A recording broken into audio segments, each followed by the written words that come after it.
Okay, so maybe today, for a slight change of pace, we can do a kind of basic class on random graphs and how to prove things with random graphs. So here's a question.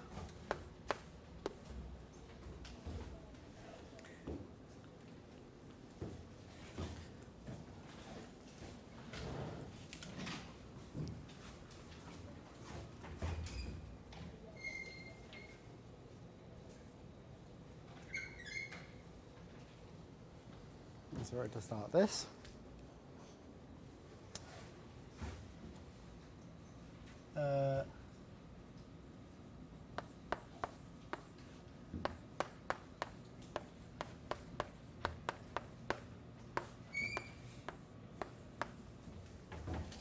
How would you estimate the probability that GMP contains a particular graph H as a subgraph?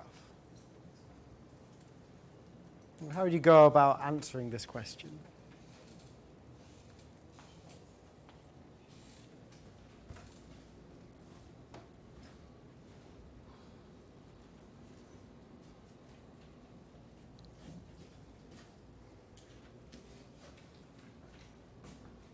Maybe try to calculate the probability that A becomes 8 and count that on all the possible tweaks. Right. So,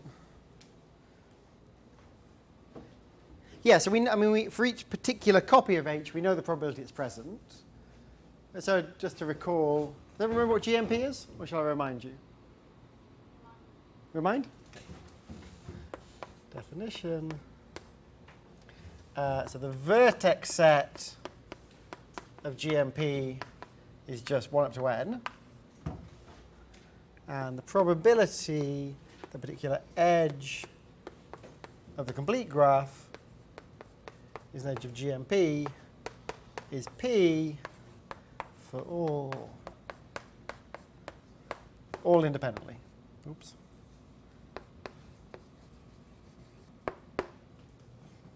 So for each edge of the complete graph, so each pair, it's an edge of GMP with probability P, and each choice is independent. Right. So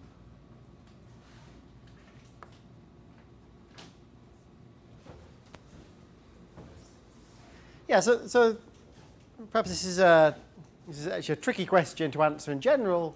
So let's start out by thinking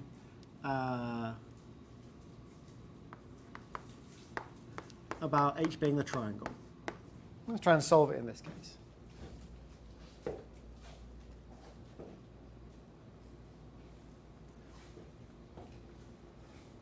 Okay. So for a particular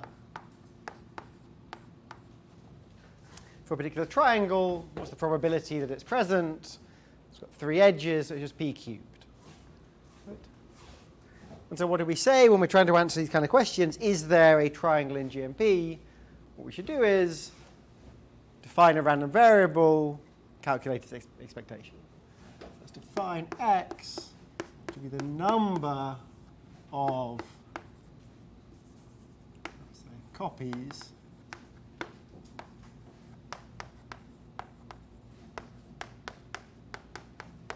number of triangles in GMP. Right? This is a random variable. And what's its expectation?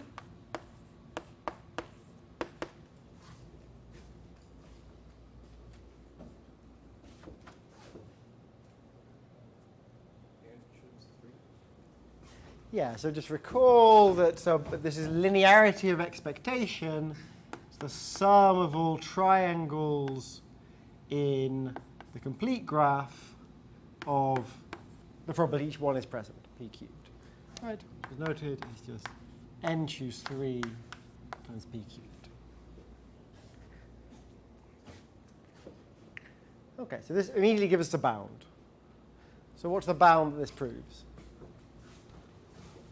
Probability that x is at least 1 So the probability there is a triangle is what?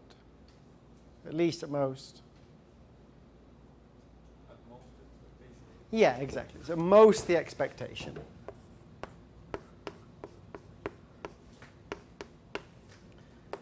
This is just Markov's inequality. Right. The expectation is the sum over k of k times the probability x is k. So it's certainly at least this. Right? You get 1 every time it's. Okay? Right. Which equals, okay, which is at most p cubed n cubed, which goes to 0 if Pn goes to 0. Right? So what we proved? Proposition. If P is much smaller than 1 over n, then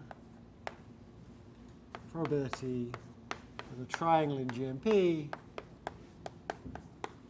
goes to 0. Good. Or is little o1. So this is as n tends to infinity. This is also as n tends to infinity. They're both statements about the limit as n tends to infinity.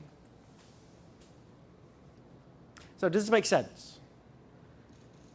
I don't want you to be confused by the notation. Right? What we did was mathematically very simple, but I know I'm perhaps assuming that you're understanding some things I'm writing, which perhaps you're not. So if you don't understand anything, please say it may just be some silly misunderstanding about notation. Is it okay? Everyone's happy? Okay. Okay. So if P is smaller than this, there's no triangle with high probability. There's another way of saying GMP does not contain a triangle with high probability.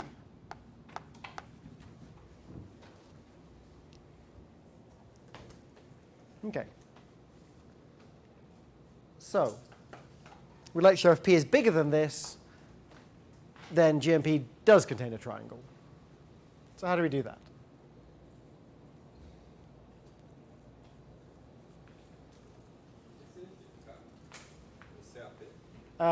Com alta probabilidade with high probability.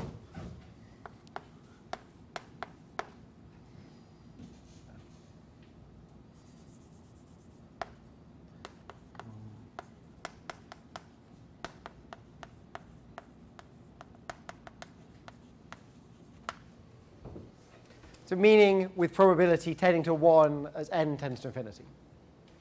Right? Right. This thing here, the opposite of this, the probability tends to 1. Okay. Right, so similarly, observe that if P is much bigger than 1 over n, right? Remember this means P times n tends to infinity. Right? This means P times n tends to 0. And this means P times n tends to infinity. Okay? We're not in, if you were a number theorist, you'd mean something different by this. We're not number theorists. The probabilistic notation. Then the expectation of x, which is n cubed p cubed, it's within a constant factor of pn cubed, it tends to infinity. Right? So if P is much bigger than 1 over n, then you expect to get lots of triangles. Does that imply that you probably get a triangle? Not necessarily, right? So there are random variables such as, so what if x was 0 with probability, I don't know, 1 minus epsilon, and 2 to the 2 to the n with probability, epsilon over 2 to the n for all n at least 1 or something. Right, this random variable has, I guess, infinite expectation. Right, and it's typically 0. Right, so random variables can be concentrated on 0 and yet still have very large expectation just by having some small chance of being very big. Right? So, what should we use? So let's take some things here.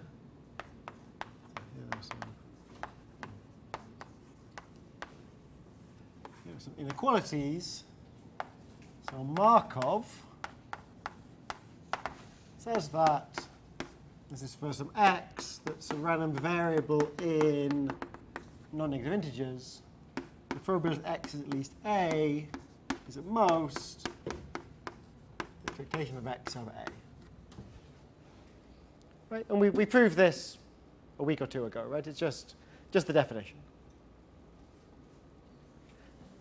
So to prove about in the other direction, we'd like to say this doesn't happen. We'd like to say that actually x is typically not too far from its expectation. And the inequality that's useful for that is Chebyshev. I mean, that is possibly one of the acceptable spellings, I don't know.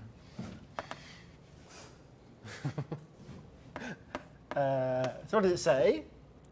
It says that the probability that x differs from its expectation by at least t, this is not very good,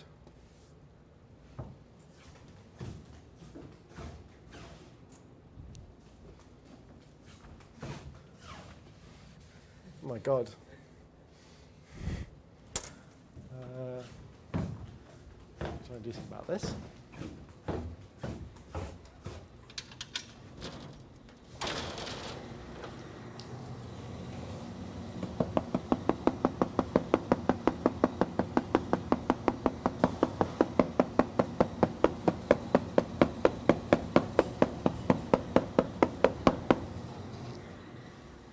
Quite a lot.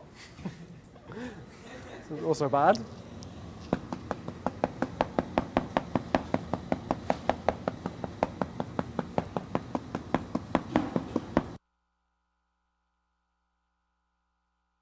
I don't know if I'm supposed to do that, but at least it's all on camera. So.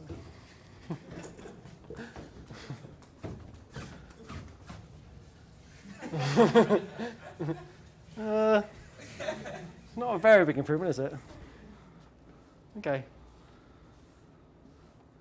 Slight improvement. Is at most the variance of x over t squared. Okay, so what's the variance of x? I told you I wasn't going to assume anything. I'm really not. So I'll put it here. So the variance of x is the expectation of x minus the expectation of x squared. I think that's right.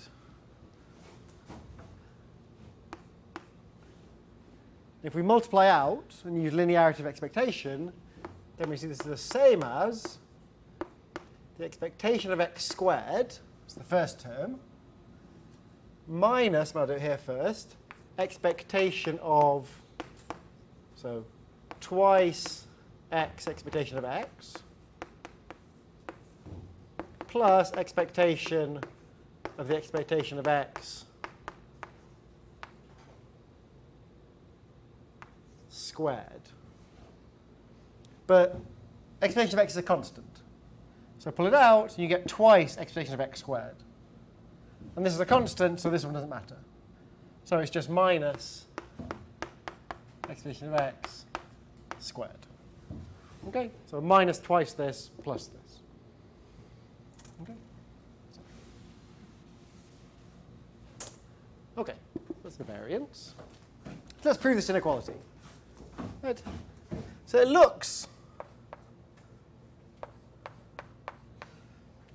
perhaps looks a little bit complicated. So you might think that the proof is a little bit complicated, but it's not at all. It's a one-line application of the line above. So what should we apply Markov to? Square on both sides. Yeah, exactly. Square both sides and apply Markov, and we're done. Right?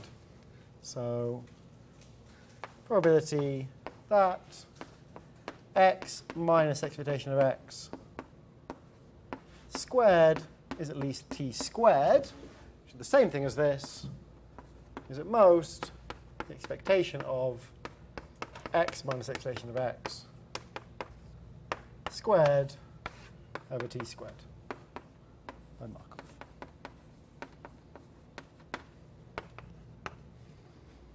Okay.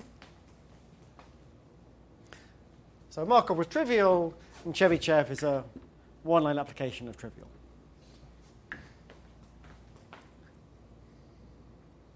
Okay. So what we'd like to prove is the following proposition.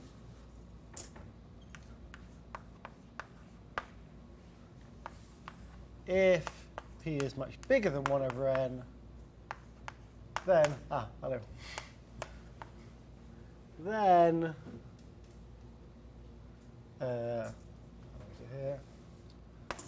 probability the triangle in GMP goes to 1.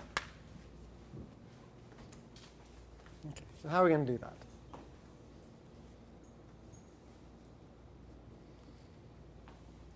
So we know the expectation goes to infinity. So if we can show that x is within a factor of 2 of its expectation, then we're happy. So if we apply Chebyshev with t being expectation of x over 2, that's fine as long as this thing goes to 0. Right? So proof Chebyshev with t equal to expectation of x over 2. What do we need? Let's see. I can't write. Precisamos. I can't spell. It's an S, is it? Yeah. What do we need?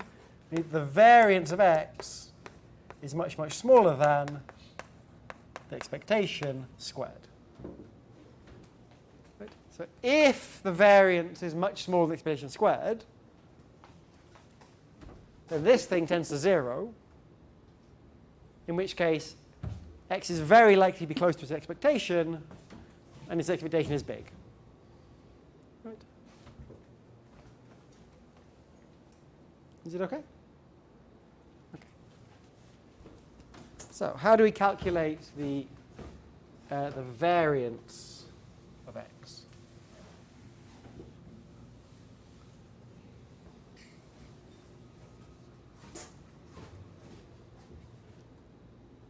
Well, we know what the expectation of x squared is, because you know what the expectation of x is. So we need this guy. So what is the expectation of x squared at most? Now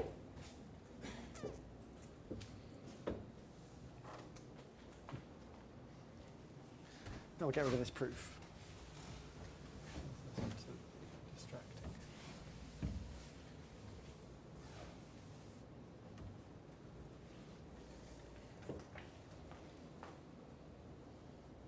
So in words, what's the expectation of x squared? X, in words, is the number of copies of the number of triangles in GNP. What is x squared?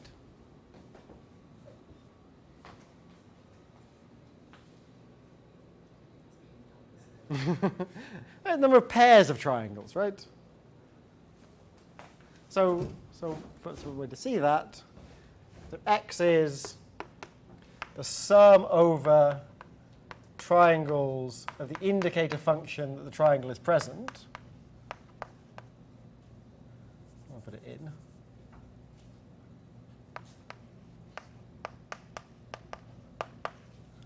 And x squared is the square of this. So I'll write it like this. X squared is this thing squared is the sum over, let's call them S and T, triangles of the indicator function that S and T are in GMP. Right? Does it make sense?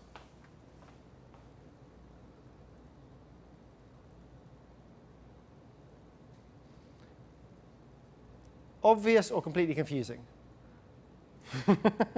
Which of the two?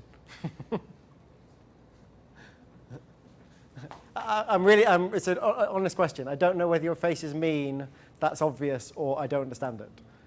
It means you don't understand it.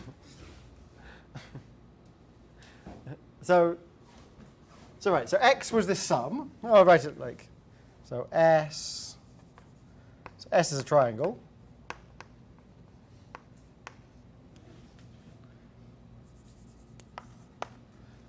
Right? So x is just the sum over triangles of the indicator function that the triangle is present. Right? That's the number of triangles. So square both sides, multiply out, right? Multiply out a square of some sum, and you pick one from the first sum and the other from the other sum. So it's sum of a pairs S and T, that S is in and T is in. Right? Yep. You are counting twice when the triangles are different, right? Right, thank you. Yeah, so this should be an ordered pair of triangles. And so when they're the same, I should only count them once. Thank you, yeah. Is it okay? I mean that I count ST and TS as separately. So that, yeah, count them twice. Because one comes from, you get both terms, right? Yeah, S is from the first sum and T is from the second sum. Okay? So, what's the expectation of x squared? Expectation of x squared is the expectation of this thing. Expectation is linear, so we can move it through the sum. This becomes a probability. Right? So this thing equals this probability. So let's just write it. Equals sum over S and T are triangles.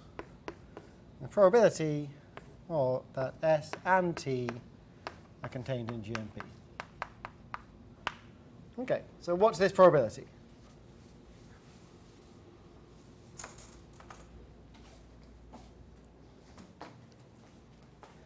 Sorry, Rob, going Yeah. back a little. So why is it union and not intersection? Because they need to both be in. So S is in and T is in, therefore the union's in. Wait, S and T is in, so intersection is in. Well, the intersection's in, but also the union's in. S is in, and T is in. They're not events, they're triangles. Right, so here's S. All of these edges are present, because the indicator function of S being in was 1. Also, here's T. This is T. That one's in as well. So all of the edges are in. So the union of the two triangles is in. I don't mean the union of the two events. I mean the union of the two triangles. I think that's the confusion. Yeah. Yeah. You have the event S is in, intersection, the event T is in. Right. Yeah, sorry, that's what you... Yeah. Yeah, I'm thinking of them as being sets of edges. Okay, so what's this probability? I just drew a picture that should give you a hint. Exactly. The answer is it depends. Yeah, exactly. So there are 3 cases. Well, I'll draw 4 cases, and we'll see there are 3. There's one. Or they could share a vertex, or they could share an edge, or they could share all 3 edges. Right? Probabilities, p to the shout, 6.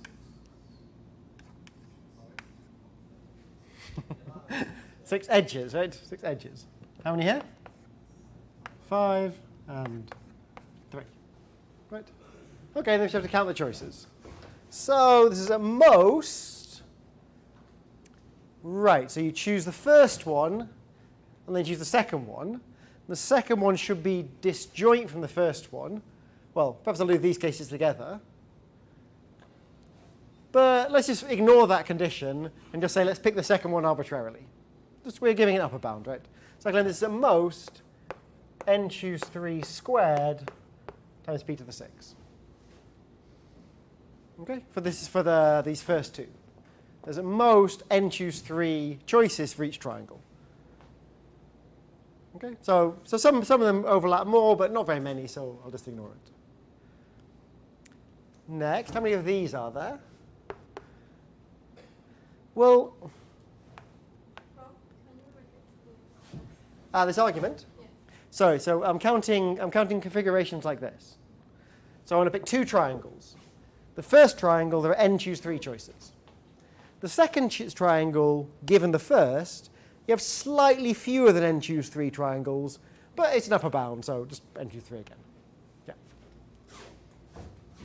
So here, so this one we have to be a bit careful, because this is the main term. Afterwards, actually, we can not worry about it too much. So how many of these are there, at most? And so there are slightly more than n choose 4, because you choose the vertices, and then you get to choose the configuration, right? So the correct number is probably n choose 4, and then you have to pick these 2 vertices. So times 4 choose 2. But I don't care about constants now. So actually, I'm just going to write n to the 4. Right? So it's at most n to the 4 times p to the 5. So you can calculate exactly, but we don't need to. Okay? Perhaps with foresight, we don't need to. And here, n choose 3. But I'll just write n cubed.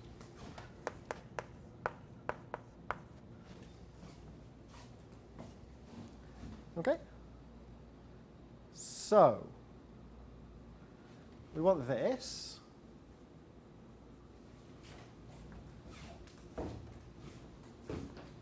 So the variance is this guy, which is, well, we have an expectation of x squared, which is exactly this. Right? So this minus this is at most this plus this. So in this case, this is at most n to the 4 p to the 5 plus n cubed p cubed. Right? OK. And what we want is that's much smaller than this guy.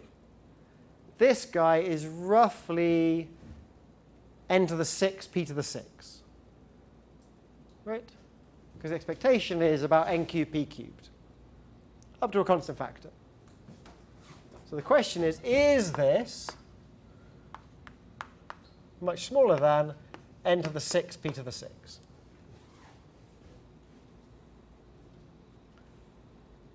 Well, n to the 4 times p to the 5, this is that times n squared times p. So is p times n squared big?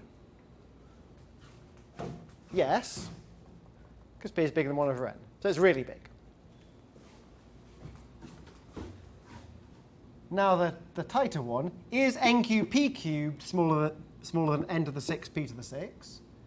Well, the difference here, the factor is n cubed p cubed. And now we really need it, right? Now this is really sharp. Okay? So because of this condition implies this one, and so we're done. Right? So just to complete the proof, just to write it out,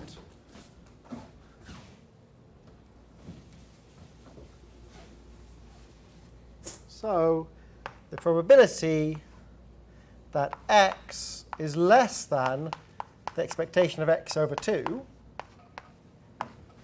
is at most the variance of x over the expectation of x squared times 4, which tends to 0.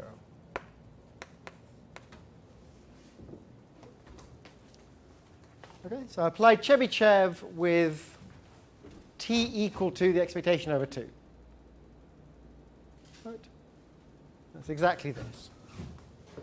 This is Chebyshev.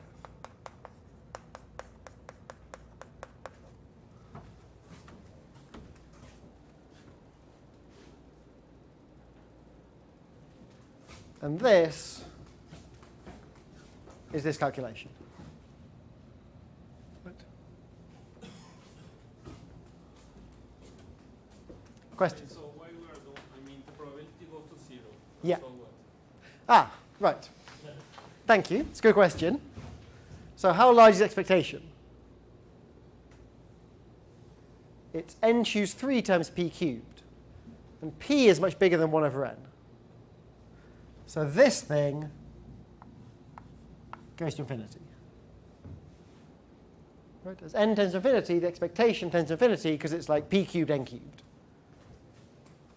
So the probability that x is smaller than something that goes to infinity, so in particular the probability at 0, goes to 0. But x is 0 if and only if there's no triangle.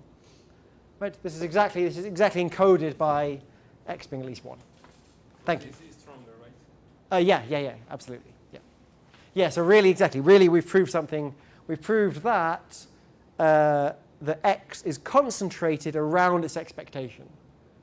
So we not only know there's a triangle, we know basically how many triangles there are. Right? The number of triangles is close to its expectation. I mean, here it's only a factor of 2, but I could have done better, right? I mean, you can replace this by 1 plus or minus epsilon for any epsilon. Right? And we would have exactly the same proof. And you know the expectation because it's just this. Right? So the number of triangles will tend to infinity also. Will tend to infinity, and even we know exactly the rate. It'll be very close to p cubed times n choose 3.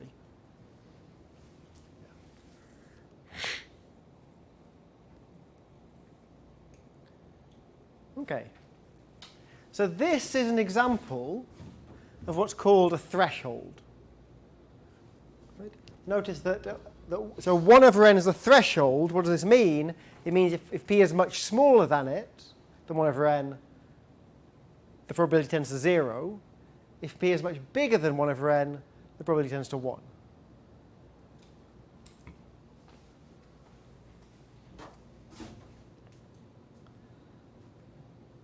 So that perhaps should be surprising at first sight. You haven't seen a threshold before. It should feel a bit surprising the probability changes so rapidly. Right? It's 0 for a really long time, then it hits this value kind of 1 over n, and it jumps up. But actually, there's nothing special about the triangle or even this kind of property that makes this true. So perhaps I can tell you next.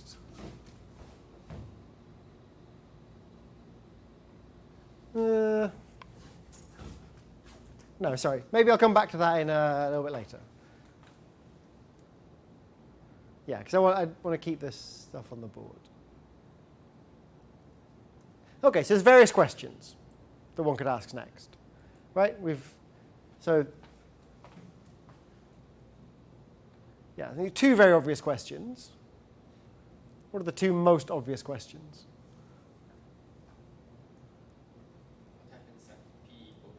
Yeah, one of them is what happens at constant over n, right? So what we've shown is that this probability, so this is the probability that there's a triangle. Here's 1, here's 0. Here's 1 over n. This is a kind of an artist's rendition. You shouldn't take this too seriously, right? So it's 0 until you kind of get close to this, And then once you're much bigger than it, then it's 1. Right? So, yeah, so in this sort of range in between, I mean, it's obvious that this is an increasing function, right? The larger p is, the better your chance of having a triangle.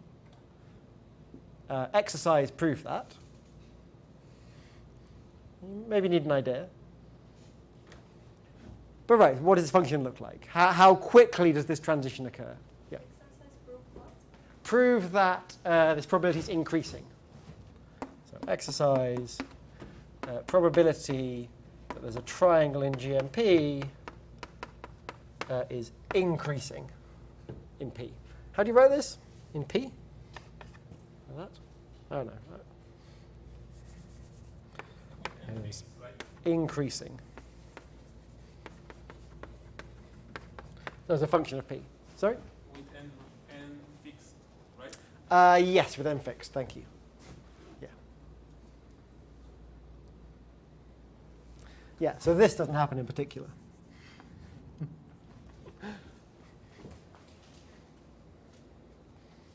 Yeah, so this is a good question that we are not yet in a position to answer. But we will answer it fairly soon. I mean, so we need to develop some more tools first. Right, so the second obvious question is, does something similar happen for other graphs? Okay, so what's the next thing to try? We did it for the triangle. Let's try it for a clique. Let's see if it works. How about KR? Let's just try and do everything the same. I'll add a vertex. X the number of copies of KR. KR has R choose 2 edges. Copies of KR. We get N choose R, number of copies of KR, times P to the R choose 2. Okay. So if P is much smaller than, yeah, so this is roughly 1 if, P is roughly n to the minus R over R choose 2, which is 2 over R minus 1. That's right. That fits with R equals 3. That's a good sign. It is much smaller than n to the minus 2 over R minus 1. Then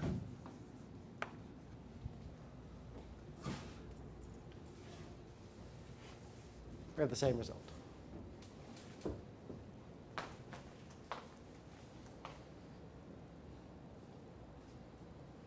Is it okay or not?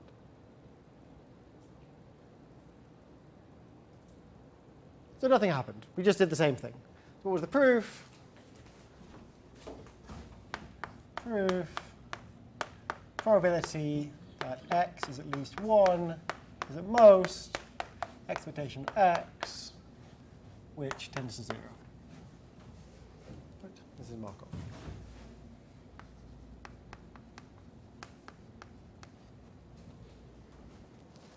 And this is just this calculation.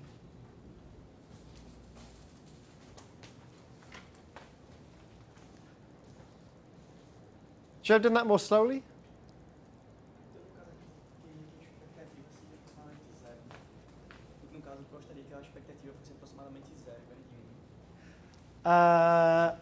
Why did I put 1 rather than 0? Right, so I mean, it never gets to 0, right? It's always positive.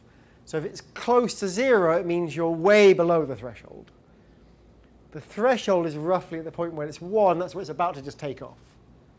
So what I really mean is, at what point is the exponent of n 0? Right? Not positive or negative. So it's the exponent that's passing 0, not the value. But thank you. It's a good question. Should I do this calculation more slowly? Or it's okay? Yeah? Okay. Right. Okay, so let's just erase it again. Right. So X is the number of copies of the clique Kr. So by linearity of expectation, this is the sum over copies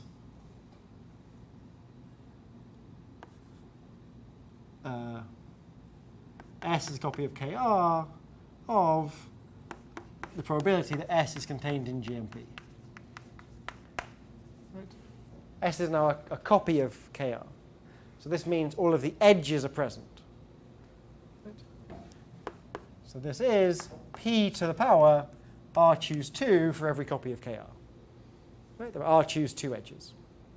It's okay? And how many copies of Kr are there? N choose r.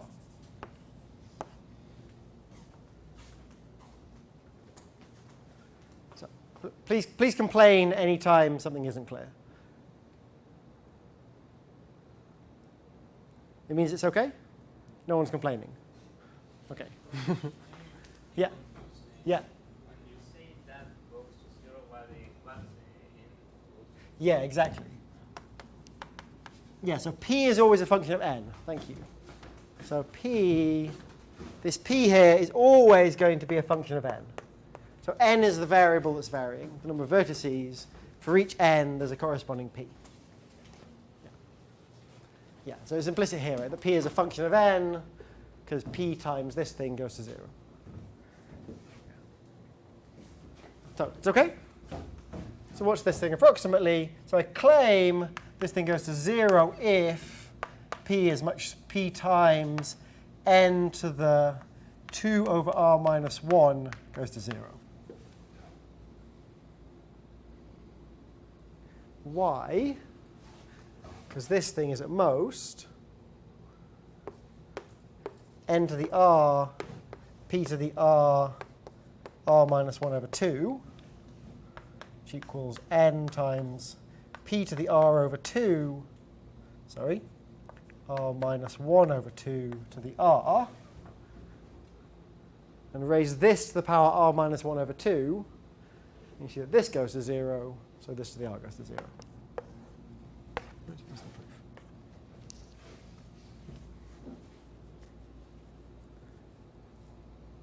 Is that okay? Okay, so that proves this.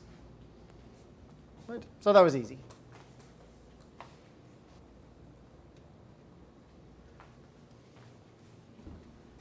So how about a corresponding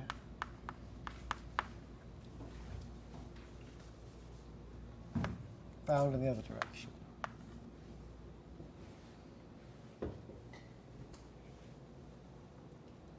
Well, we can try the same strategy. Apply Chebyshev. This is still true. It's just Chebyshev. So we need to show this goes to 0.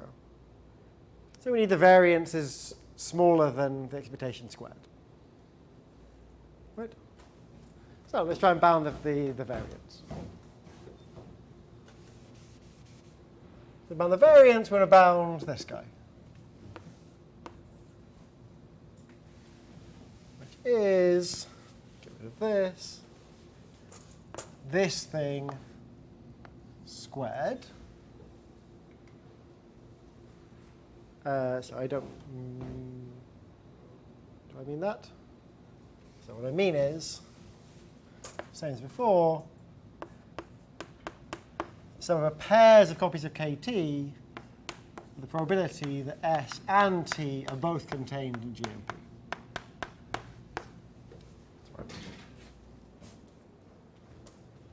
Right. So the same argument as before, X is sum of indicator functions.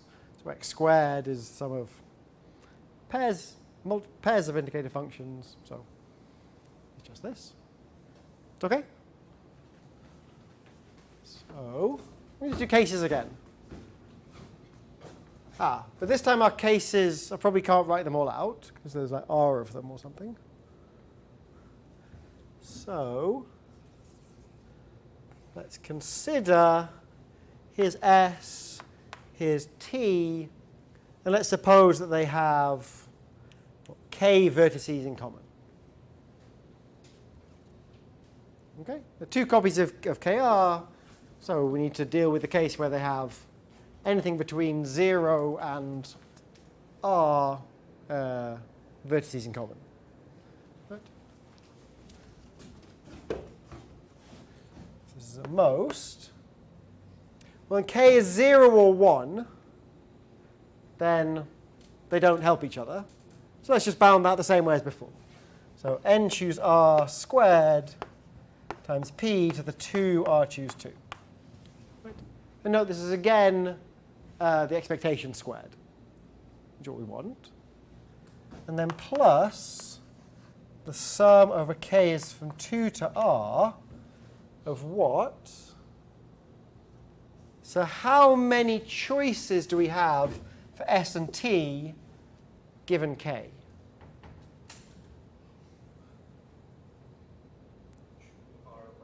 Yeah, exactly. There's n to the n. There's 2r minus k vertices, so there's at most n to the 2r minus k choices. Right. And then what's the probability they're both present?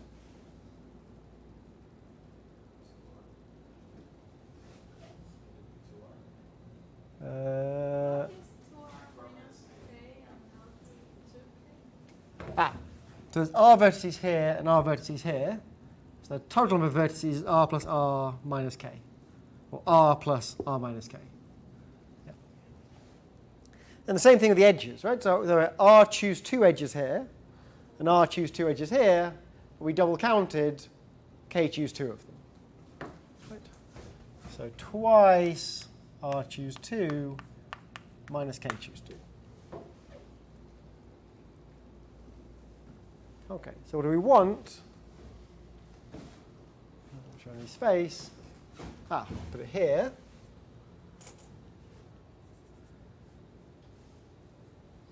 I'll get rid of this.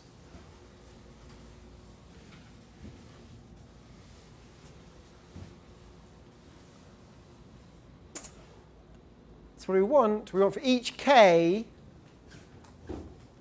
that this guy is much smaller than this one. Right?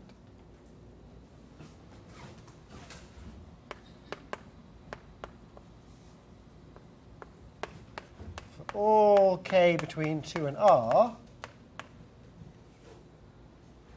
n to the 2r minus k, p to the 2r choose 2 minus k choose 2 is much smaller than n to the 2r, p to the 2r choose 2.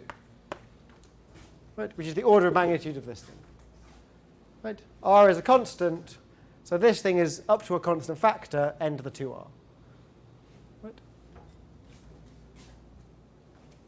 Again, you still with me, or am I talking to myself? It's okay? It's okay? Good. So we can cancel a bunch of stuff. Cancel, cancel, cancel, cancel.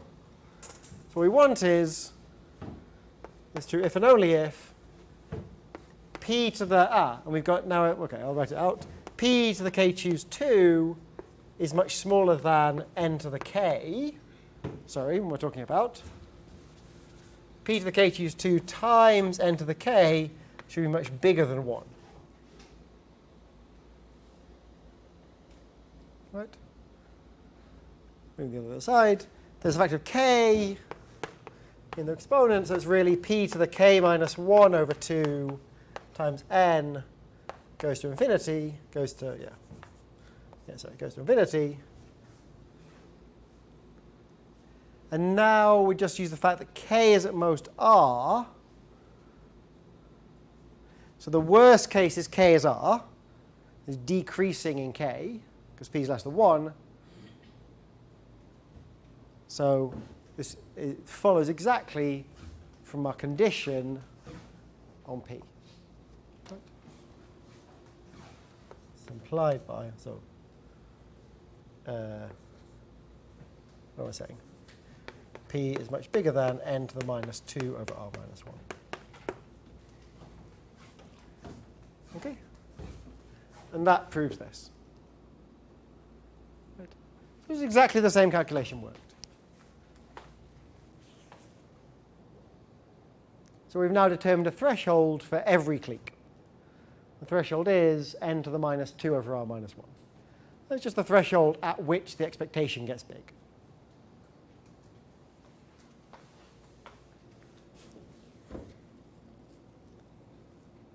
Okay, so we've done it for all cliques. It was the same for all of them. Maybe it's just the same for all graphs. For all h. So we were trying to solve the problem for h. We did it for cliques. Nothing really happened yet. Maybe it's just the same always. What do you think? Can you give me a counter example?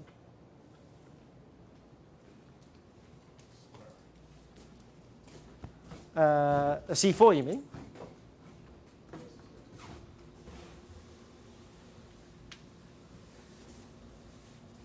So a C4 it will work for.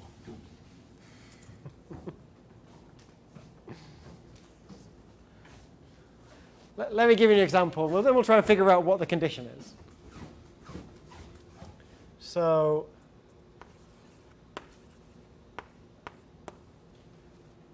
here's an example it doesn't work for. Why doesn't it work? Why shouldn't it work for that thing? So it's a clique of some size, and then there's just an edge sticking off it. So there's one vertex of degree 1, and the rest they form a clique. So why should this argument not work for this graph?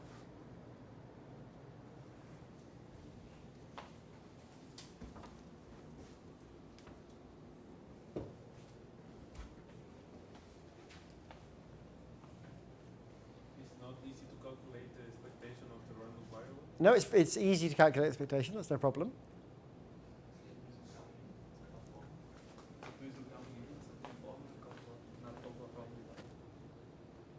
So we can calculate everything, but the argument won't work. So which step won't work?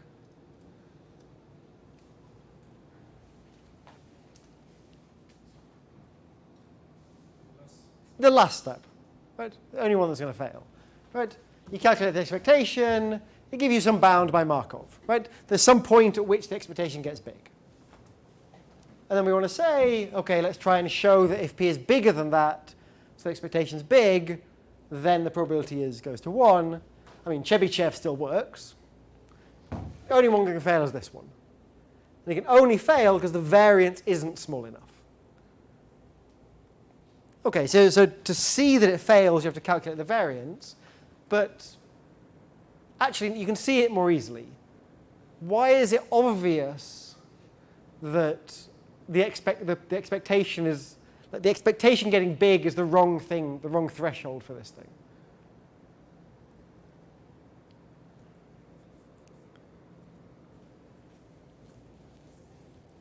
The exponent of p is going to be smaller? Yeah, so why is the exponent of p, why is it wrong? Why is it wrong for this thing? Why is the point at which the expectation is big, gets big, why is that the wrong point? Why should you not expect to find these things at that point?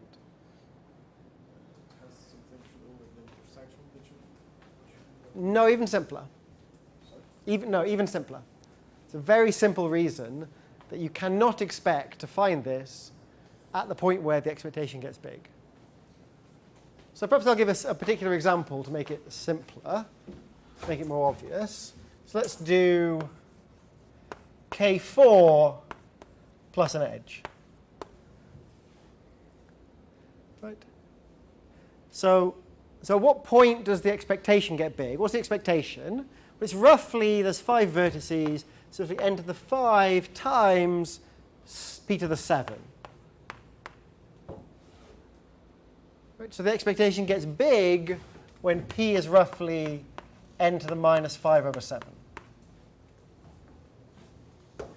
I claim it's obvious that you don't get this graph around this value for p this small.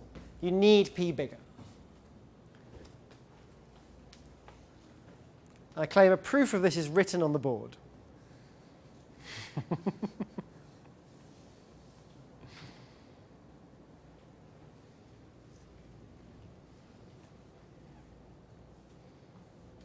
What should the threshold be? Should be the 5 click. That would be too difficult. So once you have a 5 click, you're definitely OK, but that's too much to ask. Why is this graph definitely not present when p is a bit bigger than n to the minus 5 over 7?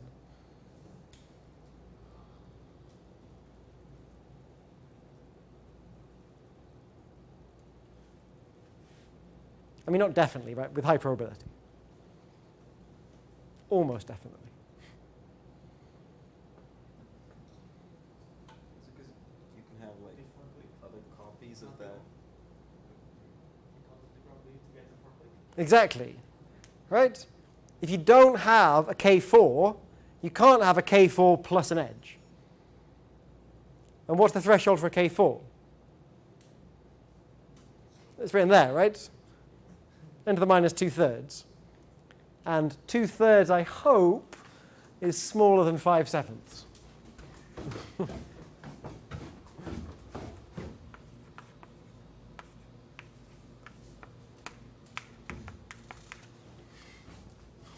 Yeah, 14 is less than 15. Okay? So the point is that the obstruction for finding a k4 plus an edge is not the whole graph. It's the k4. Right? So this is already a proof here that the threshold has to be at least n to the minus 2/3. Right? So let's try to prove that this is the correct threshold. Okay, we'll get rid of this now.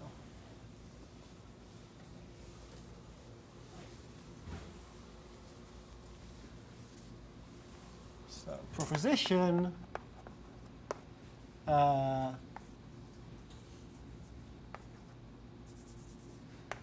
probability that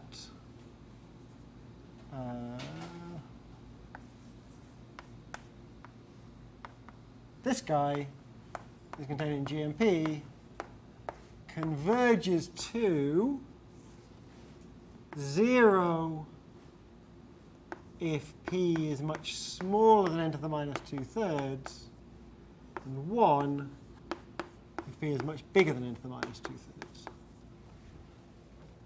Okay, so I'm not saying this is itself a particularly interesting graph, but if we're going to solve the general case, we better be able to solve this. So let's try and do this simple case, and maybe give us an idea. Right. This, I mean, I'm sure you're all familiar with this strategy, right? This proof strategy. If you're stuck, try a really simple example. And if you can find if you find too simple example, then it's no good. You need to find the example that's exactly difficult enough that you can solve it, and it gives you the right idea. Right. Okay. So proof. So the first part we've already done, right? It's a consequence of this proposition.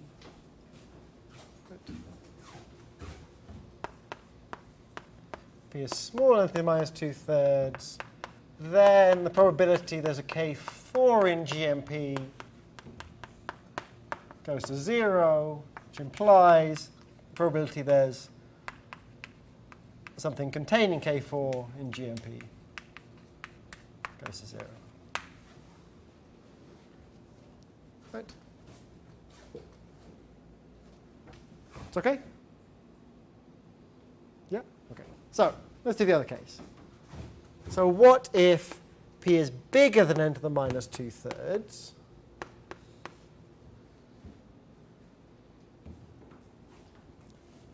Well, let's not repeat our work. Well, at least we know by this that there is a k4 with high probability. Right?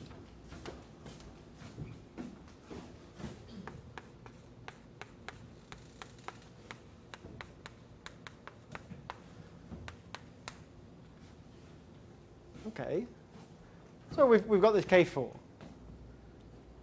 Now what we'd like is that this k4 has an edge coming out of it. How are we going to prove that?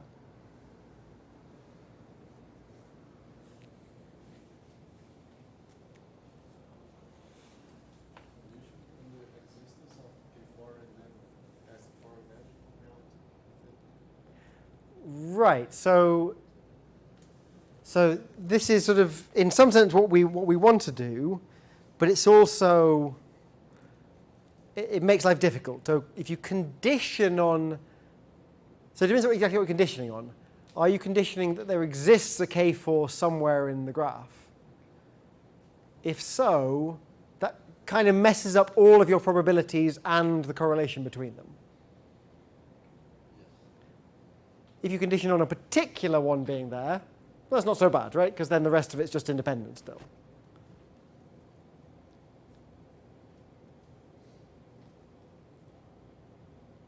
But what you know is that there is one. If you pick one, that tells you something about the remaining edges. It tells something subtle, but it gives you a little bit of negative information. So the problem is, if there are lots of K4s, then the chance of you picking this one for your representative one goes down. So the fact that, so if you say there exists K4, pick one, it's this one. The fact that you chose this one means you're slightly less likely to have K4s elsewhere, so slightly less likely to have edges, and so you don't exactly know what your probabilities are. So there's some sort of subtle thing to do with independence. The point is you really don't want to lose independence. Luckily, we win by miles, so we can do something much cruder. Right?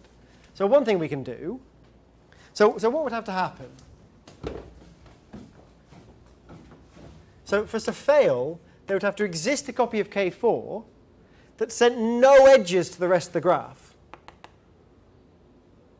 In particular, you'd have to have a vertex of degree at most 3. But P is bigger than n to the minus 2/3. So how large are your degrees typically? Like P times n, right? P times n minus 1 is the expectation. So like n to the 1/3. So you expect to have n to the 1/3 edges out. What's your chance of having none? Pretty low, right? I mean, roughly e to the minus n to the 1/3, which is small enough that you could use a union bound over all vertices, and then you're fine. That's one way of doing it.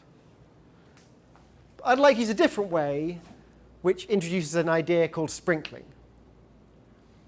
Sprinkling.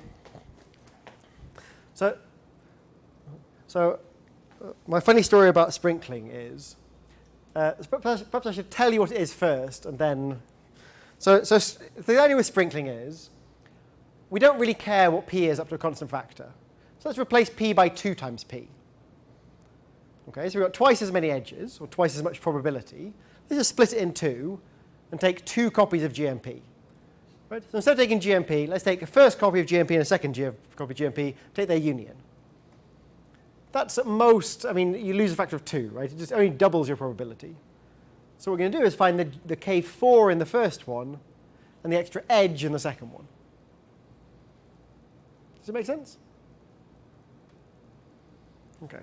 So, so when I was a grad student, I gave a talk in some conference where I used this idea, used sprinkling. It's not a new idea. It's a very old idea.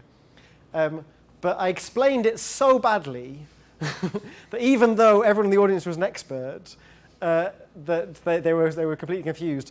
And Nogalon, the guy who wrote the Probabilistic method, was sitting in the front row, and he said, yes, I used to think I knew what sprinkling was, but now I'm not so sure. So I hope my explanation has improved since then. So. Right, so let's try to write something somewhere.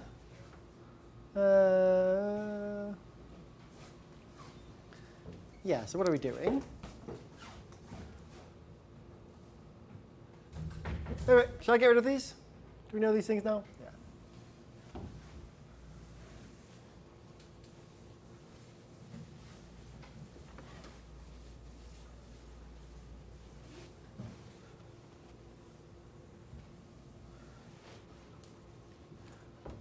Right, so what's sprinkling? We're going to need some help with translating sprinkling. So there are the little candy that's got lots of colours in that Americans call sprinkles. You familiar with this? In England we call it hundreds and thousands, but Americans call it sprinkles. No? Yeah. So the point about sprinkles is that you sprinkle them on something, right? So you have a lot of little things, like tiny bits, and then you kind of like throw them on top of something, and that's sprinkling. You'll sprinkle them on top. So if you're on a cake, you might sprinkle some, I don't know. No. You don't have a word for this? So suppose you wanted, I don't know, you had a cake or something, you wanted to put a little bit of sugar on top. So you took a bit of sugar and you could put just a little bit. What verb would you use? What's the action? I'm going to just... Oh, yeah?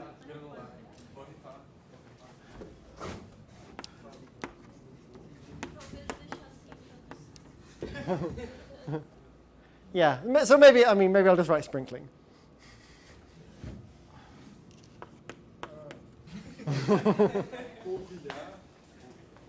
Okay, that makes more sense. Polvilja. Okay. Yeah. Though, that sounds like you're making it into dust, right? And the sprinkling, it's already dust. You're just... Anyway, never mind. So what's the idea? So the point is that Gn2p contains, perhaps I'll put inverted commas here, GMP union GMP.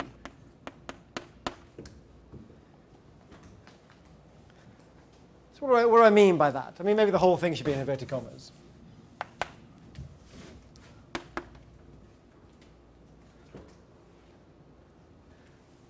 So here's a random object, here's a random object, and here's another random object. And what the hell do I mean that they're containing each other? I mean there exists a coupling which puts them, which makes this true.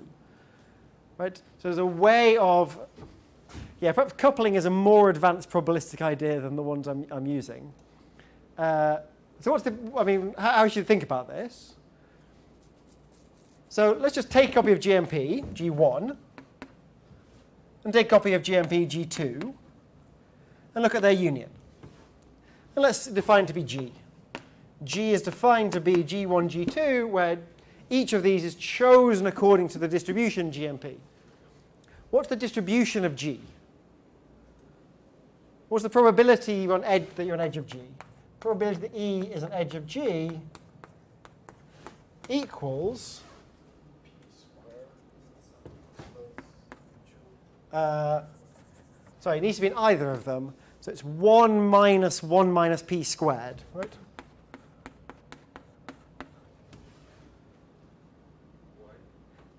So what's probably you're not an edge?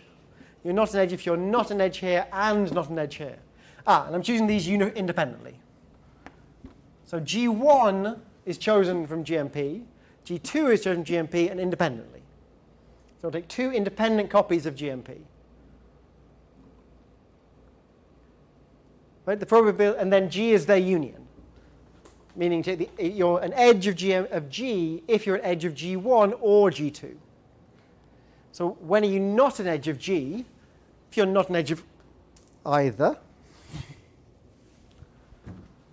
which is probability this. So probably are an edge 1 minus that, which equals 2p minus p squared, which conveniently is less than 2p. And all the edges are chosen independently. Right? So G is actually equal to Gn, equal meaning has the same distribution as 2p minus p squared. Right? So that union is a random graph. Yeah, exactly. It's a random graph union, another random graph chosen independently. both according to this distribution. Does it make sense? Okay. So if I want to, so I'm now going to try and prove that if p is much bigger than 10 to the minus 2/3, then with high probability, this thing is contained in Gn2p. Which is enough for us, right? Because we don't care about the constant. We don't care about losing a factor of 2. Is it okay? Okay, let me try to write something. So I'll get rid of this.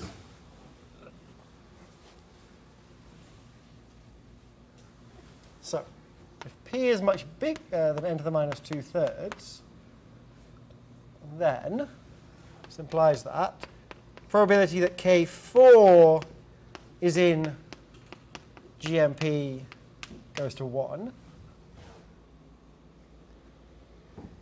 And it also implies, so now we can take this copy of K4 that we found somewhere. And the idea before was to say, OK, conditionally on finding this guy, we can extend it with high probability. I mean, so now that was a problem because then we had this weird distribution on the rest.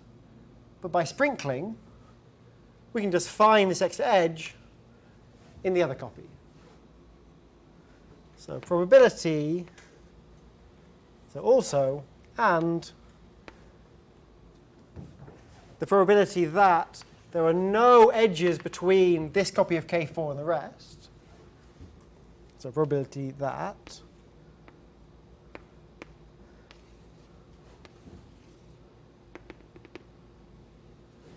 in GMP, well, what is this probability? It's equal to 1 minus p to the power of the number of non-edges, right? 4 times n minus 4. So given this copy of K4 that we found in the first copy of GMP, the probability that you don't have an extra edge out of it in the second copy of GMP is this, 1 minus p to the power 4 times n minus 4. And how large is that?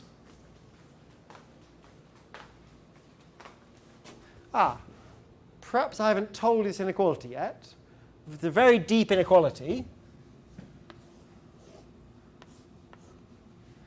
which is that 1 minus x is at most e to the minus x. Did you know this? Yeah. This is key. Here's the proof.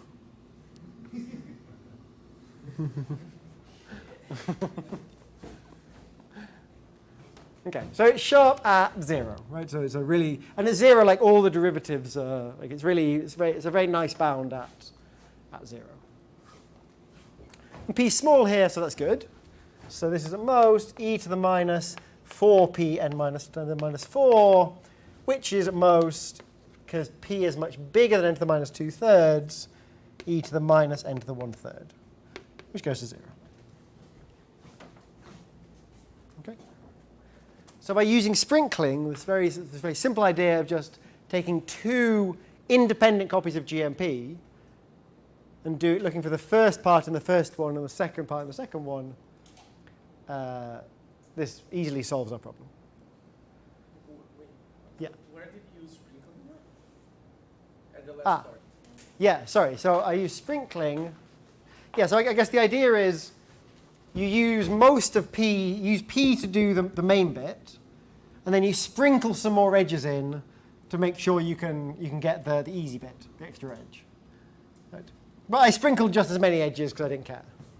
Right, I sprinkled another copy of GMP. But, and then you need sprinkling to do this. Right. So probability of, yes. no edges So here's the problem. If I didn't use sprinkling, if I only had one copy of GMP, and I was using it for both, then so I would so we know that with high probability there exists a copy of K4 in GMP. Right? So then pick one. The problem is the act of picking it biases all of the other edges. It means they no longer appear with the same probability they did before, and even worse, they're all correlated with each other. Right? There's like this very weak negative correlation between edges, because every pair of edges is in a K4. So it completely messes up your distribution. I mean, only very subtly, but enough that your proof doesn't work. Right? That's the problem. So there's this, the act of choosing this K4 from all the K4s that are present biases your edges. Why? Because if you have many K4s, you're less likely to choose this one. If you have few K4s, you're more likely. So the fact that you chose this one gives you negative information about the rest of your edges. And you have to avoid that. I don't know, because maybe it's intuitive for me, but Yeah. can't you just say that like the probability of picking a K4 which is isolated, it's small? So- because that's what you're doing there for me. You So how do you bound the probability that you're picking a K4 that's isolated? yeah, like that. No, but that was sprinkling. No, but maybe I use sprinkling without knowing. So why did we know that there was a K4 in the first place? We applied this theorem, right? In this theorem, there's no mention of it being isolated. So you could try to reprove this by saying, what's the probability there's a non-isolated KR? But then your event, if your X is counting non-isolated KRs, suddenly your event is really weird, right? It's K4 and not having no edges going out. These events are suddenly huge, and they overlap like crazy, and it makes it will make it a nightmare. So even in this very simple case, so remember, we're doing a very simple case to give us an idea of how to generalize. So we want as simple a proof as possible. We don't want to have to prove some much more complicated version of this. Yeah, please. I am in the same confusion. Ah, okay. But where is the second GM? It's on the same vertex set. So we have a G1 and a G2. And our G is just going to be, so what are we proving? We're proving that the union of these two things likely contains this. So think of it as being like a red and a blue one, right? So we're going to take, this is the red one, GMP. So we're going to find this thing in red. And then this is in blue. So these are non-edges in blue. We're going to find this one in blue. And by this observation over here, GN2P contains, I mean, if you like, stochastically dominates, or there exists a coupling such that it contains, or whatever. I mean, this is, I'm implicitly using the thing I set as an exercise before, that all these events are increasing in P, right? Because they're monotone events, they're increasing events. So what we're really proving is that this is in GN2P. Right? But I don't care about constants, so it's the same thing. Right? The result is the same. Does it make sense? Yeah, please. The last GMP Yeah. is blue. Yes, thank you. Sorry, I should have drawn it. Yeah. Yeah, exactly. Yeah, thank you. Please. Yeah, just keep going. It's fine. We are actually using should be the probability to not have edges between the two G2. No. So for not having edges, we're only using the blue edges. So we're saying this is the probability there's no blue edge, which is this. This is the probability there's a red K4, which goes to 1. Right? And the red edge and the blue edge is independent of each other. So choosing the red K4 doesn't mess up your blue edges because we define them to be independent. But your red edges, even though they're independent of each other, by choosing the red K4, that gives you some information about the other red edges. Yeah. So it's very likely that I have a red K4, Yeah. and it's very less likely that I don't have edges between. Right. So why is it not direct, then I will have Ah. a red K4 with at least one edge coming out of it. So, right, so here's a second proof which goes along those lines. So it's the one I said before. So we know with high probability there exists a red K4, and with high probability there does not exist any set of 4 vertices with no edges coming out. But to prove that, you have to also use a union bound over sets of 4 edges. So that is a proof as well, but then I'd have to multiply this by n to the 4. And notice this is not just goes to 0, this goes to 0 faster than 1 over n to the 4. Right? So I really, so in this case it's very simple and you win by a lot, but there are other cases in which this is really it's really crucial and it can be much more difficult. So I really want to try and get this point across, that if you're going to do it that way without sprinkling, you need to have some event that ignores the fact that there's a K4 there. It's just about sets of 4 points. It needs to be true for every set of 4 points. I mean, or at least every set of 4 points for which where there's a K4. But okay, then you have to. If you're going to do that, then you have to calculate more carefully. So the easiest thing, the 2 easiest proofs are either sprinkling, or if you don't like sprinkling, you have to take a union bound over these sets of 4 edges, sets of 4 vertices. Right. Should I write out that proof? Or yeah? I can do. That was a yes, was it? That was a not quite sure. The union bound proof. So it's the same thing, except here the event should be not that this particular set of 4 vertices has no edges coming out of it, just that there exists a set of 4 vertices with nothing coming out of it, in which case I multiply this by n to the 4. Right, I'm going to choose these 4 vertices and then say there's no edges coming out.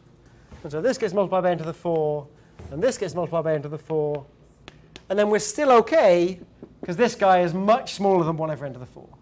Right? Yeah, so it's still fine, but you have to be careful. It's n to the power of minus 4, right? No, n to the 4. N to the 4. And we want to go to 0. So the other function has to beat it. It has to go to 0 faster. Okay? Mm-hmm. Yeah, either. Eu entendi só agora um negócio, daí eu me perdi. Por que a probabilidade é menor? Só me explica de novo a probabilidade de ser menor ou igual a n na quarta. This guy. Isso. Right. So what is this event? Yeah, let me just. So now I'm doing in the same copy of GMP. So no sprinkling. There exists a set of 4 vertices somewhere in the graph, such that there are no edges going to the rest. So what's this bounded by? So the sum, so I'll call this set, I don't know, x. No, x is a random variable, a. The sum over set A of size 4 of the probability there are no edges coming out of A. Right? So this is a union of events over A, but I'm just going to bound it by a sum of events. So I'm using high-tech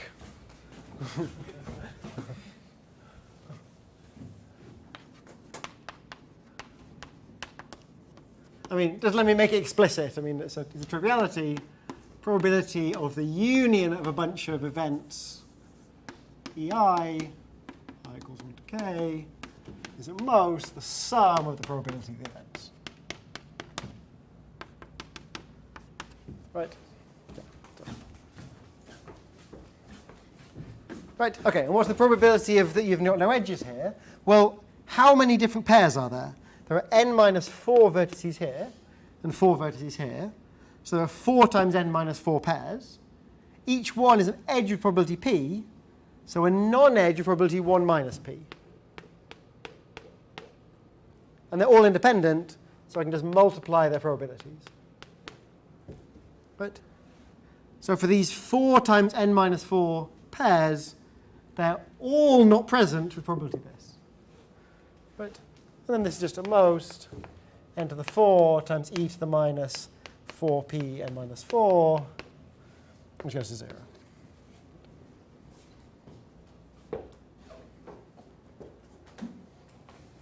So, this proof seems to be very well designed for this graph.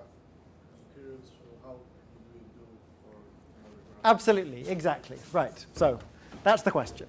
Right. So the point of doing this graph was it should give us an idea of how to approach a general graph. So, what do you think?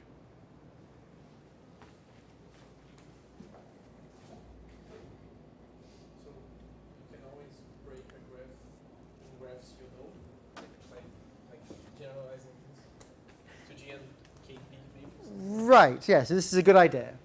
So what we're going to try to do is sprinkle in several rounds, such that in each round we can do something using the proof here. So the first thing to think about is which graphs can we do in one step? Okay, so for which graphs does this work? So question, maybe I'll get rid of this, I'll do it again. Let me come to it.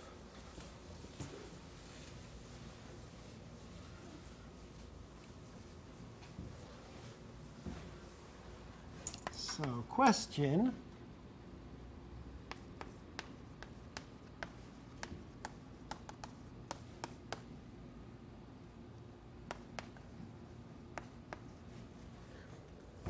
so what do I mean? I mean this works. I mean that the expectation is the correct threshold.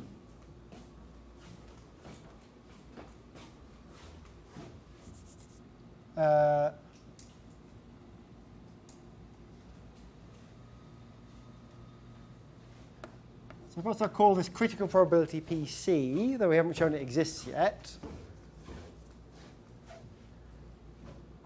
So what is this threshold? This is the threshold for expectation.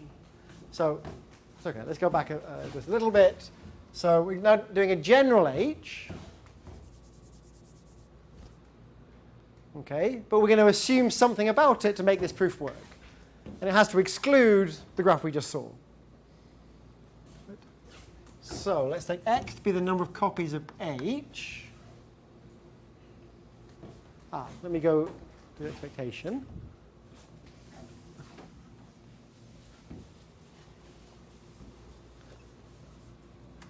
What is the expectation of x?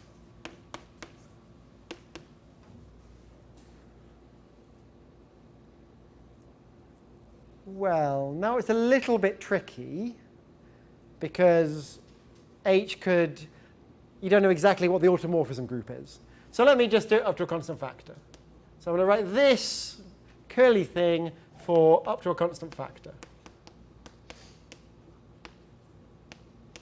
Oui.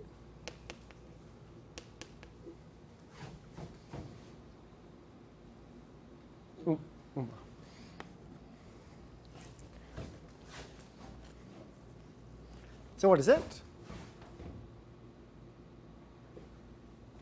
Give me the expectation up to a constant factor. So throw away the constants. On function of n and p.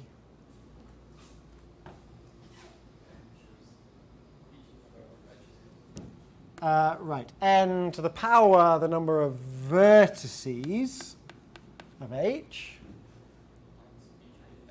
Yeah, exactly. Times p to the number of edges. This tends to 0 if p times n to the v of h over e of h tends to 0. Right?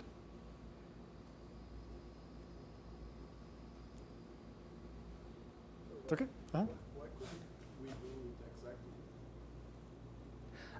exactly? So you have to choose the vertices. We have to know how many ways there are to put h on a set of v of h vertices.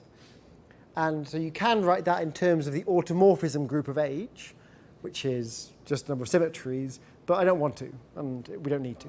So, yeah. Yeah, just to stop us, we don't have to think about it, right? We don't care about constant factors. Yeah. Okay.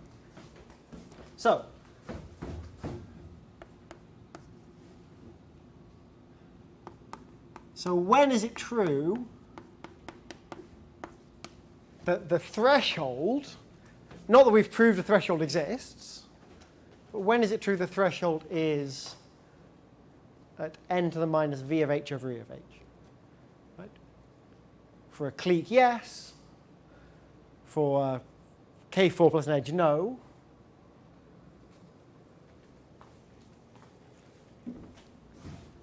So if we want to prove the corresponding, the one statement, we need to show this step, right?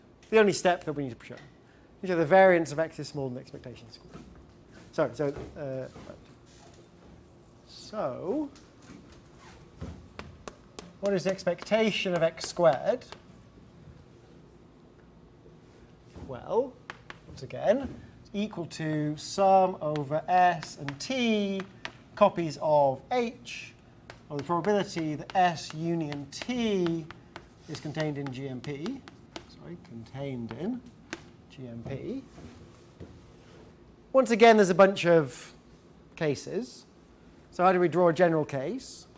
Here's S, it's a copy of H.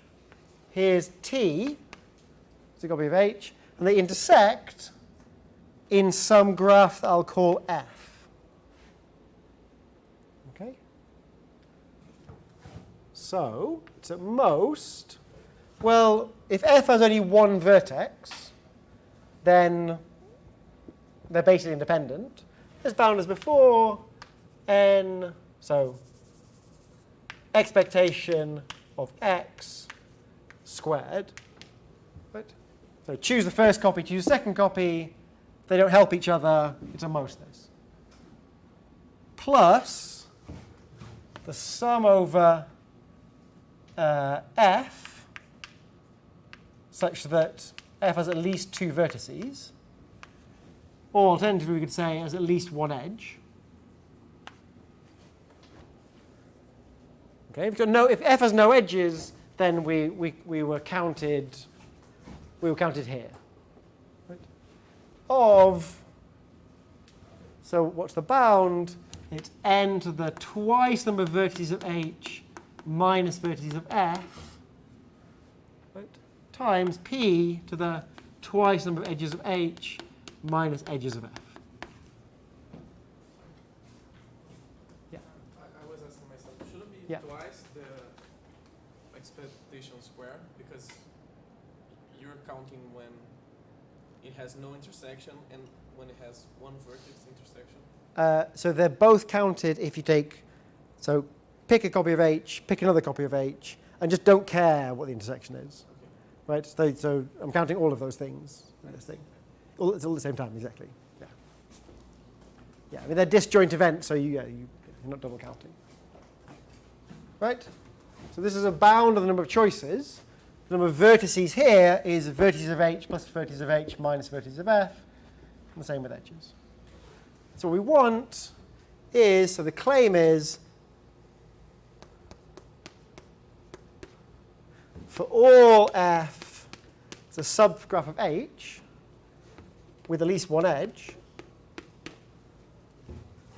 n to the, so this times this should be much smaller than this squared. Right?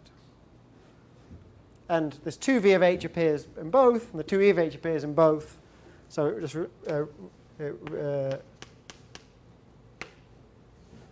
reduces to this.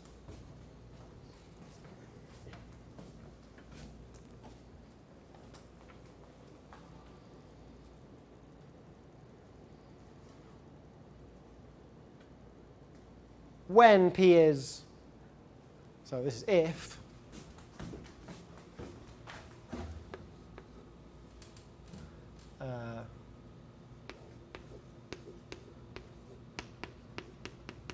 when this holds. And that's either true for h or it's not. Right? If it's true, then we proved it. If it's not, then we failed. And the proof method doesn't work. Okay? So this is exactly a characterization of the graphs H for which this works, for which you can do things in one step. Okay? Now, so these are called graphs for which this holds are called strictly balanced. So,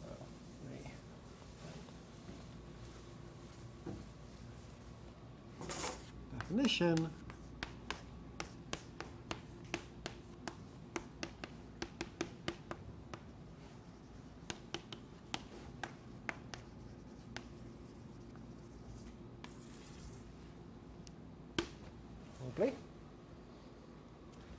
If what?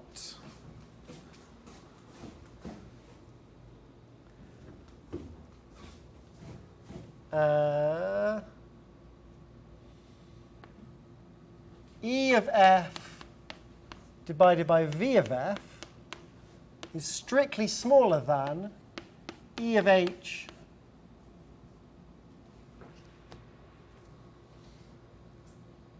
sorry. Yes, I think I just want balance, don't I, in this case? Yeah, sorry. I'm just going to define balanced.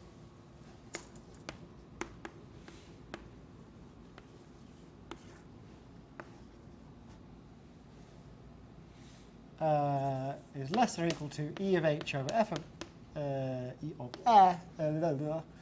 V of h for all subgraphs of h with at least one edge. I mean, okay, it's also true if f has 0 edges, I guess. So, get rid of that. Sorry, it's strictly balanced if equality only holds for f equals h.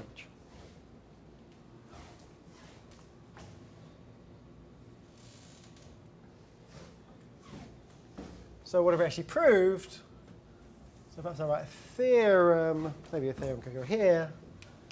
Theorem, probability that h is in GMP tends to 0 or 1 if p is much smaller than n to the minus v of h over e of h,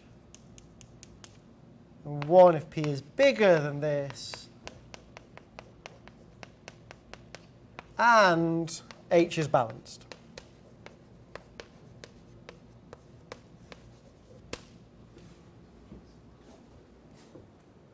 Is it okay? Or not? So the proof is exactly the same. So this is just Markov and works for all h. I'm saying that it's actually that gives us a correct answer if h is balanced. Why? If h is balanced, you can check that this holds, and therefore the variance is much smaller than the expectation squared. Right? So the proof just worked. The condition we needed was this. I'm not sure if it's probably not obvious that this implies this, but you can check it in 5 minutes. It's not a...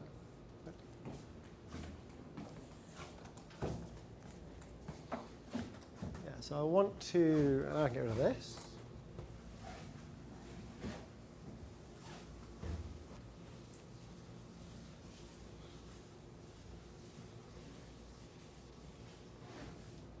So now what's the general strategy? Suppose you want to find a general h.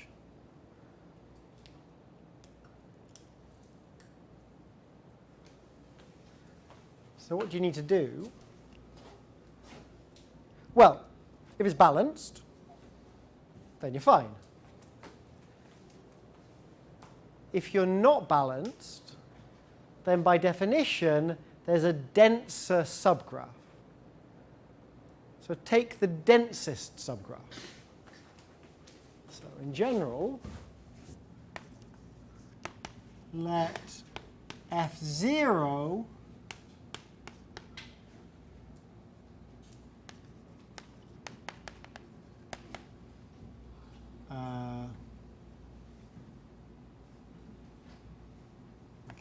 like that. E of f over E of f0 over V of f0.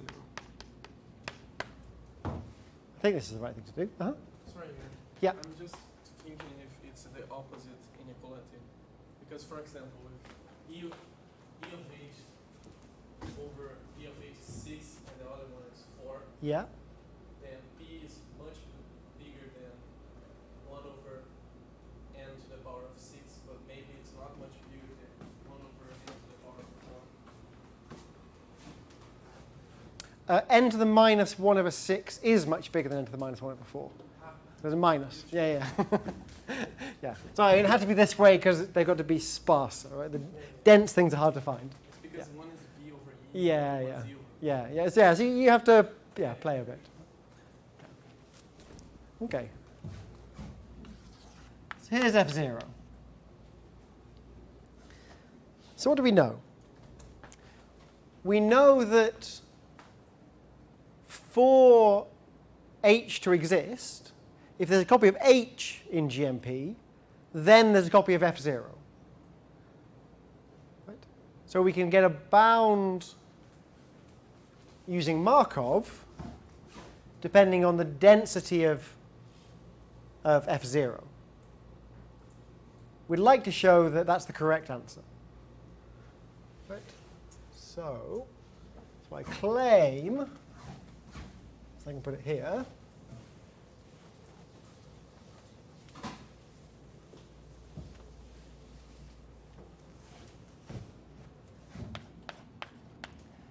So I think this theorem is due to BOLLOBÁS from like the early 80s or something.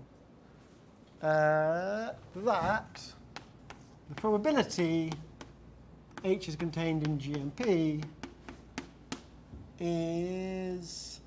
tends to 0 or 1 if p is much smaller than n to the minus. So what do I mean? So I want to define a function of h to be the density of f0. So let's define d of h. I'll call it, okay, let's call it d of h. I'll call it m of h, sorry. I think m of h is probably the thing. It's the maximum of e of f over v of f such that f is a subgraph of h. N to the minus 1 over m of h.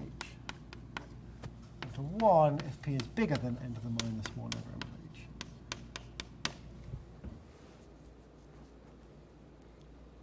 So, proof of this.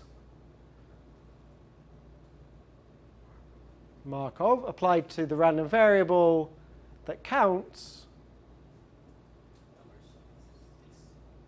copies of this f0, right? Copies of the f that maximizes this thing. So proof. I'll call these 1 and 2.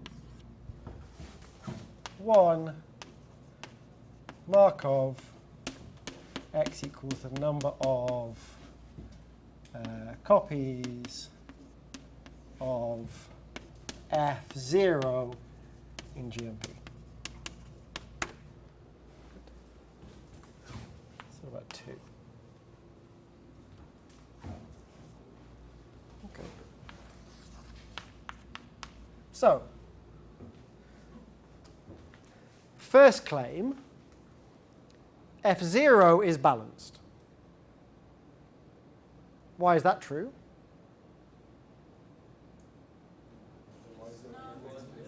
Yeah, it maximized that thing. It's all right. Okay. So it's balanced. So by this theorem, if p is bigger than this, then you have a copy of f0. Okay. So we've got a copy of f0. Now we want to extend it to a copy of f. So let's sprinkle. Right? So first copy of GMP, we find F0. Second copy of GMP, we're going to extend it. Okay? So now we want to extend it all the way to H. So when can we do that?